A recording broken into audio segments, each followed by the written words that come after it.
Ona denən ki, məhsulun maya dəyəri nə təşkil edir? Nədir mən? Maya dəyəri nədir ümumiyyətlə? Hamımız danışırıq. Mikrofonu əlinə alan maya dəyərindən. Maya dəyəri, o xərclər nələr daxildə onu bilən yoxdur. Elə bilirlər ki, pomidor elə getdin oradan qırdın, oldu pomidor. Bunun gəl əmələ gəlmə, bunun iqtisadi cəhətdən qiymətləndir, gör, kətçi nə çəkir? Niyə kətçini həmişə aşağılayırlar ki, kətçi şəhərə qaçmaq istəyir? Niyə qaçır?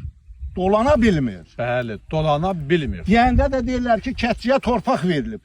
Torpağı gəl görüm, hektarın 70 manata şumlayır traktor. Təxminən bir hektarın xərci nə qədərdir? 70 hektar şum. 70 manat. 70 manat. 40 manat mala. Birincili, ikincili manat. Hə, bəli. Birincili, 110 manat. Hektara 30 manata səpin. 150. 150. Hektara lap 250-dən çəkirəm, 50 qəpikdən toxum. 150 manat. 125 manat verir də. Hə, 150 manat. 225 manat. 225 manat. Gəldi bunun suvarma 30 manat. Bu bunun oldu suvarma 250. 200 manat. Gəl bunun herbisitlərinə.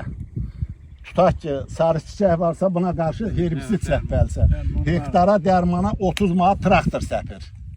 Bir hektarda buna götürək, bu da 280 manat. Hektara da gedir, tutaq ki, misal üçün deyirəm, dərmanın növündən asılı olaraq hardasa bir 20-30 manatda hektarın dərmana gedir. Hə, olsun 300 manat. 70 manata biçirlər. 370.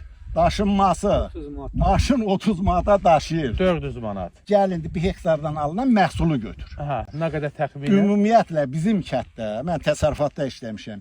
Kim nə deyirsə boş şeydir. Ola bilər fərdi yerdə 40 sentiner də verir. Ümumi götürəndə 20 sentineri vermir bizim yer. Vermir. Ay sağ ol. Hektardan 20 sentiner 2 ton. Və subsidiya, dövlətin verdiyi subsidiya. Subsidiya hektara verir, buğdaya 250 manat. Yoncuya verir 100 manat.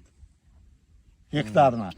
İndi bunu ümumi məhsulu hesablayanda 1 hektardan 20 sentiner qoy 2 ton taxıl olsun. 2 ton taxılı 50 qəpikdən 40 qəpikdənsə 30 qəpik olur da. Hə, 30 qəpiyə. 600 manat. Çıx ki 400 manat, 500 manat xərci nə qalır?